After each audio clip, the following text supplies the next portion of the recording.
बच्चों, अब मैं दिखा रही हूँ आपको आपकी कक्षा का पाठ शुक्र तारे के समान के एनसीईआरटी प्रश्न उत्तर। सबसे पहले अति लघु प्रश्न उत्तर। महादेव भाई अपना परिचय किस रूप में देते थे? तो उत्तर है महादेव भाई अपना परिचय स्वयं को महात्मा गांधी के हमाल, पीर, बावर्ची, बिरती, खर कहकर देते थे। उन्हें इस रूप में परिचय देने में गौरव का अनुभव होता था। क्वेश्चन नंबर 2 है, यंग इंडिया साप्ताहिक में लेखों की कमी क्यों रहने लगी? तो उत्तर है यंग इंडिया नामक एक अंग्रेजी साप्ताहिक था जिसमें मुख्य रूप से हर्नी मैन लेख लिखते थे, परंतु हर्नी मैन को सरकार ने देश निकालने की सज़ा देकर इंग्लैंड भेज दिया, जिस वजह से यंग इंडिया साप्ताहिक में लेखों की कमी रहने लगी। क्वेश्चन नंबर 3 है, गांधी जी ने यंग इंडिया प्रकाशित करने के विषय में क्या निश्चय किया? तो उत्तर है गांधी जी ने इस विषय में यंग इंडिया को हफ्ते में दो बार प्रकाशित करने का निश्चय किया, क्योंकि उनका काम इतना बढ़ गया था कि साप्ताहिक पत्र भी कम पढ़ने लगे। क्वेश्चन नंबर 4 है, गांधी जी से मिलने से पहले महादेव भाई कहाँ नौकरी करते थे? तो उत्तर है गांधी जी से मिलने से पहले महादेव भाई सरकार के अनुवाद विभाग में काम करते थे। क्वेश्चन नंबर 5 है, महादेव भाई के झोले में क्या भरा रहता था? तो उत्तर है महादेव भाई के झोले में ताज़ा से ताज़े समाचार पत्र, मासिक पत्र और पुस्तकें ठूस ठूस कर भरी रहती थी। उनके झोले में सिर्फ साहित्यिक पुस्तकें नहीं थी, इसके अलावा उनके पास राजनीतिक प्रवाहों और घटनाओं से संबंधित पुस्तकें भी थी। क्वेश्चन नंबर 6 है, महादेव भाई ने गांधी जी की कौन सी प्रसिद्ध पुस्तक का अनुवाद किया? तो उत्तर है महादेव भाई ने गांधी जी की आत्मकथा सत्य की प्रयोग नामक प्रसिद्ध पुस्तक का अनुवाद किया। क्वेश्चन नंबर 7, अहमदाबाद में कौन कौन से 2 साप्ताहिक निकलते थे? तो उत्तर है यंग इंडिया और नवजीवन। क्वेश्चन नंबर 8 है, महादेव भाई दिन में कितनी देर काम करते थे? तो उत्तर है महादेव भाई लगातार बिना रुके काम करते रहते थे। उनके खाने पीने सोने का कोई पता नहीं था, इसलिए हम कह सकते हैं कि वह 24 घंटे काम करते थे। क्वेश्चन नंबर 9 है, महादेव भाई से गांधी जी की निकटता किस वाक्य से सिद्ध होती है? तो उत्तर है एरे जख्म जोगे नहीं जशे, ये घाव कभी योग से भरेगा नहीं पंक्ति के द्वारा महादेव भाई से गांधी जी की निकटता सिद्ध होती है। लघु उत्तरी प्रश्न उत्तर, गांधी जी ने महादेव को अपना वारिस कब कहा? तो उत्तर है सन 1919 में जलियांवाला बाग हत्याकांड के दिनों में, जब पंजाब जाते हुए गांधी जी को पलवल स्टेशन पर गिरफ्तार किया गया। वे समझ गए कि जैसे अंग्रेजी सरकार ने पंजाब के मासूम निहत्थे लोगों और बच्चों पर गोली चला दी थी और उन्हें नुकसान पहुंचाया था, वैसे अंग्रेजी सरकार महात्मा गांधी के साथ भी पेश आ सकती है। महात्मा गांधी को नहीं पता था कि वे जेल से कब, कैसे और किस हालात में लौटेंगे और कब तक जीवित रहेंगे, इसलिए उन्होंने महादेव भाई को वारिस कहा। क्वेश्चन नंबर 2 है, महादेव भाई की साहित्यिक देन क्या है? तो उत्तर है चित्रांगद कच्छ देवयानी की कथा पर टैगोर द्वारा रचित विदाई का अभिशाप शीर्षक नाटिका, शरद बाबू की कहानियाँ आदि के अनुवाद महादेव भाई की साहित्यिक देन है। क्वेश्चन नंबर 3 है, गांधी जी से मिलने आने वालों के लिए महादेव भाई क्या करते थे? तो उत्तर है गांधी जी से मिलने आने वालों से महादेव जी खुद मिलते थे, उनकी समस्याएं सुनते थे, उनकी संक्षिप्त टिप्पणी तैयार करते थे और गांधी जी के सामने पेश करते थे, और इसके बाद वे आने वालों के साथ उनकी रूबरू मुलाकात करवाते थे। क्वेश्चन नंबर 4 है, महादेव भाई की अकाल मृत्यु का कारण क्या था? तो उत्तर है भीषण गर्मी में महादेव भाई रोज 11 मील पैदल चलकर सेहा गांव जाते और वहां दिन भर काम करते और शाम को वापस आते। यह सिलसिला लंबे समय तक चलता रहा।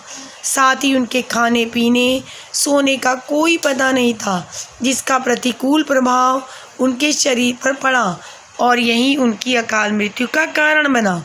क्वेश्चन नंबर 5, महादेव भाई के लिखे नोट के विषय में गांधी जी क्या कहते थे? तो उत्तर है, महादेव भाई की लिखावट और सुंदरता, शुद्धता और स्पष्टता को देखकर गांधी जी अन्य लेखकों और पत्रकार से कहते थे कि महादेव के लिखे नोट के साथ थोड़ा मिलान कर लेना था और लोग दांतों उंगलियां दबाकर रह जाते। अब देखते हैं दीर्घ प्रश्न उत्तर। पंजाब में फौजी शासन ने क्या कहर बरसाया? तो उत्तर है, सन 1919 में अंग्रेजी सरकार ने जलियांवाला बाग का हत्याकांड करवाया और पंजाब की जनता पर अत्याचार किए और उन्हें नुकसान पहुंचाया। पंजाब के फौजी शासन ने अधिकतर नेताओं को गिरफ्तार कर उम्र कैद की सज़ा देकर काला पानी भेज दिया था। लाहौर के मुख्य राष्ट्रीय अंग्रेजी दैनिक पत्र के संपादक श्री कालीनाथ राय की 10 साल की जेल की सज़ा मिली। इतना ही नहीं, फौजी शासन ने गांधी जी को पलवल स्टेशन पर गिरफ्तार किया और उन्हें पंजाब की जनता से मिलने भी नहीं दिया।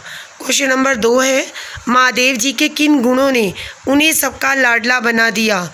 तो उत्तर है, महादेव जी के विनय विवेक युक्त चेतना ने उन्हें सबका लाडला बना दिया।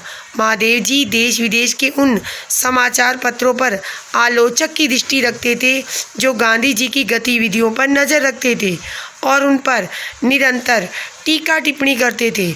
बड़े बड़े समाचार पत्रों के आदर्शों पर चलने का गांधी जी का आग्रह तथा दुर्विरोधी के प्रति पूरी निष्ठा बरतते हुए विनय विवेक युक्त विवाद में पारंगत महादेव भाई के इसी गुण ने देश विदेश के समाचार पत्रों के भी वे लाडले बन गए। क्वेश्चन नंबर 3 है, महादेव जी की लिखावट की क्या विशेषता है? तो उत्तर है, भारत में महादेव जी के अक्षरों का कोई सानी नहीं था, अर्थात उनकी कोई बराबरी करने वाला नहीं था। वायसराय के नाम से जाने वाले गांधी जी के पत्र हमेशा महादेव की लिखावट में जाते थे। उनके पत्रों में वायसराय मोहित हो जाते। उनकी जैसी सुंदर, स्पष्ट और शुद्ध लिखावट अंग्रेजी सरकार में किसी की ना थी। बड़े बड़े सिविलियन और गवर्नर कहा करते कि सारी ब्रिटिश सर्विसों में महादेव के समान अक्षर लिखने वाला कहीं खोजने पर भी ना मिले। उनकी लिखावट को पढ़ने वाला सम्मोहित और मंत्रमुग्ध हो जाता था। वे जेट की गति से लिखते, फिर भी उनके लेख में कोमा मात्रा की भी गलती नहीं होती थी।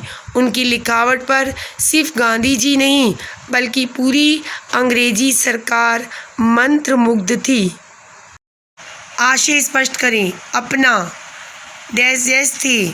पाठ का नाम शुक्र तारे के समान, लेखक स्वामी आनंद, पुस्तक का नाम स्पर्श, गद्यखंड।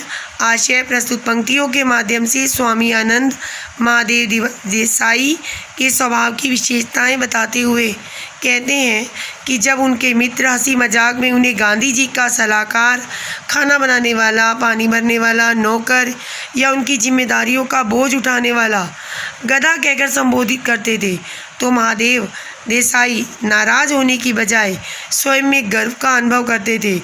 उन्हें लगता था मेरे मित्र मुझे किसी न किसी रूप में गांधी जी से जोड़ तो रहे हैं, क्योंकि वे स्वयं को गांधी जी का अभिन्न अंग मानते थे। दूसरा है, इस पेशे डैश था। आपका पाठ का नाम, लेखक का नाम, पुस्तक का नाम सेम है।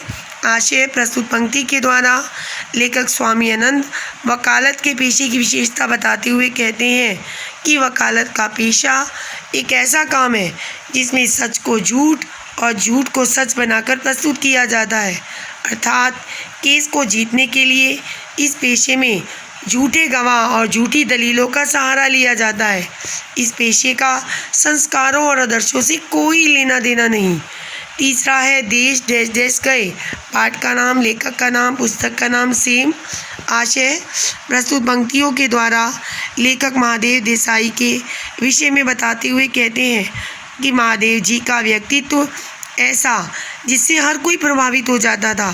कार्य के प्रति उनकी निष्ठा, ईमानदारी के साथ मित्र हो या शत्रु, सबके साथ विनय विवेक युक्त बात करने की वजह से वे दुनिया के सबसे प्यारे बन गए। जो भी उनसे मिलता उन्हें भूल नहीं पाता। चौथा है, उन पत्रों डैश डैश रहते थे। पाठ का नाम, लेखक का नाम, पुस्तक का नाम सेम। आशय, प्रस्तुत पंक्ति के द्वारा लेखक महादेव देसाई की लिखावट की विशेषता का वर्णन करते हुए कहते हैं कि जब गांधी जी के पत्र महादेव जी की लिखावट में वायसराय व गवर्नर के पास जाते तो वे महादेव की लिखावट देखकर हैरान हो जाते और उसे देखते ही रहते थे। शिमला और दिल्ली में बैठे वायसराय उस लिखावट को देखकर उस पर आकर्षित होकर लंबी लंबी सांसें लेते, अर्थात उस पर मंत्रमुग्ध हो जाते थे।